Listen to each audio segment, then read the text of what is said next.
So this war is illegal no matter what you want to call it. And it's not Donald Trump's kids that will have to go fight and die for their draft-dodging dad. It's not the children of the billionaire Epstein class. It's working-class kids who are going to put their lives on the line. Shame on Republicans. I'm sick of this BS. We're spending billions of dollars a day on a war, and we can't even get Republicans to join us to expand health care in America. Trump's base loves tough foreign policy. They love the strong guy moves, the military flexing, all of it. But here's the thing. They also hate $5 gas. And right now, those two things are on a direct collision course. Oil prices are surging, markets are reacting badly, and inflation fears are back on the table hard. The voters who were sold a booming economy are starting to feel like that economy is being traded away for a war that has no clear endpoint. That tension right there is what could destroy the GOP's midterm chances entirely. Before we move on, please take a moment to subscribe to the channel and like the video. Ever wondered why a war that's happening thousands of miles away shows up on your gas receipt the very next week? Most people don't make that connection. And that gap right there is exactly what's eating Trump's approval numbers alive right now. So here's the backstory. Trump's whole political identity since 2016 has been built on one core promise. The economy works for regular people. Not Wall Street people, not hedge fund guys. Regular people. Cheap gas, low inflation, steady jobs. That was the deal he made with his voters, and for a stretch, they actually felt it working. That feeling is incredibly powerful politically. It's personal. It's real. But now oil prices just jumped 13% almost overnight after the military escalation with Iran kicked off. 13%. That's not a small move. That's a shock. And it's already hitting pump prices fast because that's how this system works. The market reacts first, and then a week or two later, you're staring at a number on the pump that makes no sense to you. Here's the thing about gas prices specifically. They're not like the stock market or GDP numbers that feel distant and abstract. You don't need anyone to explain them to you. You pull up, you swipe your card, and you feel it immediately. And you feel it again next week, and the week after that. It's one of the only economic indicators that hits working-class voters on a weekly basis, which is exactly why it carries so much political weight. The people filling up those tanks right now, in Pennsylvania, in Michigan, in Wisconsin, these are Trump's voters.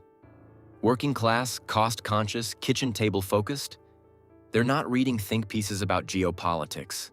They're just watching their money disappear faster than it used to. And the polling is already reflecting that. Trump's approval is sitting around 39%, and the voters driving that number down aren't lifelong Democrats. They're people who were with him, and now they're frustrated. The White House keeps putting out messaging that the economy is strong, that this is temporary, that the war situation is under control. Trust me, those talking points are not landing when you're spending $40 extra every time you fill up compared to 6 months ago. Words don't compete with that math. And this isn't the first time energy prices have wrecked political momentum. The early 1970s oil embargo gutted public trust in leadership almost overnight. The 2008 gas price spike hit right as the economy was already cracking, and voters punished everyone associated with it. Inflation that hits your wallet directly, gas, groceries, utilities, that's the kind of thing voters remember when they walk into a polling booth. The GOP midterm math is brutal because of this. Republicans need strong turnout from exactly the voters who are most sensitive to energy costs. And here's the scenario that should scare them most. It's not that those voters flip and vote Democrat. It's that they just don't show up. Not angry, just tired.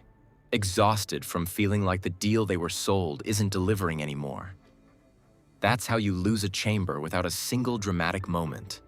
Lower and middle-income families are getting hit hardest here because energy costs take up a bigger share of their budgets. So when prices spike, they feel it faster and deeper than anyone else. Here's something that'll blow your mind. There's a stretch of water just 21 miles wide at its narrowest point, and roughly 20% of the world's oil flows through it every single day. That's the Strait of Hormuz. Most Americans couldn't find it on a map, but their bank account already knows exactly where it is.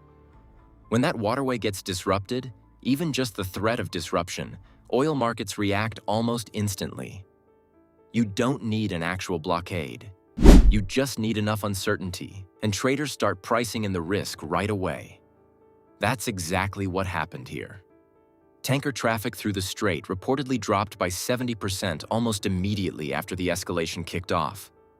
And by early March, according to Lloyd's List, it had come to a complete standstill. Not slowed down, stopped. I guess unless Republicans want to redefine the word imminent to mean stretching back 47 years. This whole thing is just so transparently built on lies. Republicans went from imminent threat to regime change to nukes back to imminent threat in the last 24 hours. I'll tell you what this is, Mr. Speaker. This is Iraq 2.0. I still remember the lies about WMDs. I voted against that war too. At least George Bush had the decency to lie to people's face. And by the way, no congressional vote can legitimize this because there was no imminent threat. There was no UN Security Council resolution. So this war is illegal no matter what you want to call it. And it's not Donald Trump's kids that will have to go fight and die for their draft-dodging dad.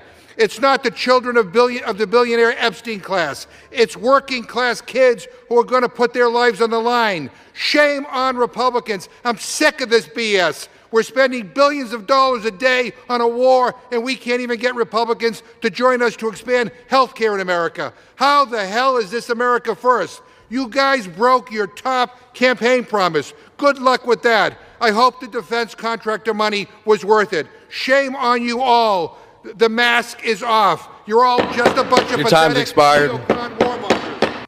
So let's dive into what actually happens when traffic through Hormuz drops like that. Tankers that would normally pass straight through now have to reroute around the Arabian Peninsula. That adds days to the trip, sometimes weeks.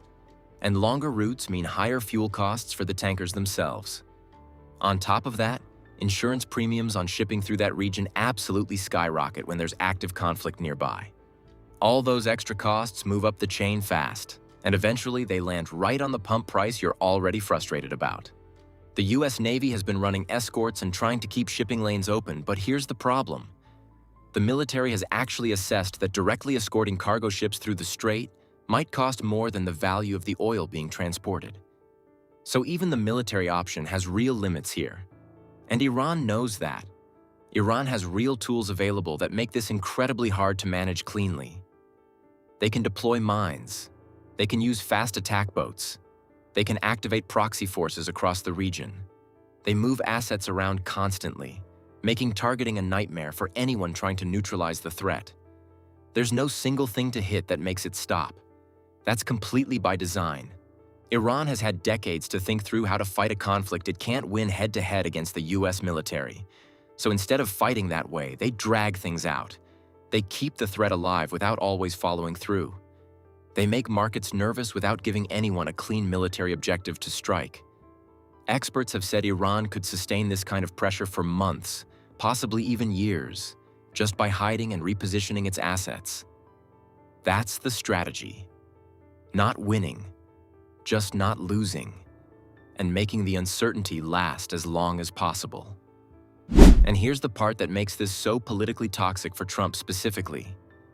The administration has been messaging that this will be short, contained, manageable. But Iran's entire playbook is designed to make that impossible. Every week, the uncertainty drags on, oil prices stay elevated. And every week oil prices stay elevated, those working-class voters in swing states keep feeling it at the pump. The Strait of Hormuz is basically a pressure valve for the global economy, and right now, it's stuck halfway open. Trust me, the people inside the GOP understand exactly what that means for their midterm chances.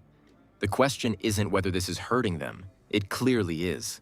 The question is whether there's any realistic way to stabilize energy markets before the damage becomes too deep to recover from heading into November. So step back from all the military briefings and the White House press statements for a second. This isn't really a war story. It's a story about regular people who made a deal with a politician, and now they're paying a price they never agreed to. And they're noticing.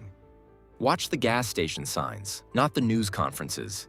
That's where the midterms are actually being decided, one fill-up at a time. Drop a comment below. Do you think prices come down before November, or is the damage already done? Hit subscribe because this story has a long way to go.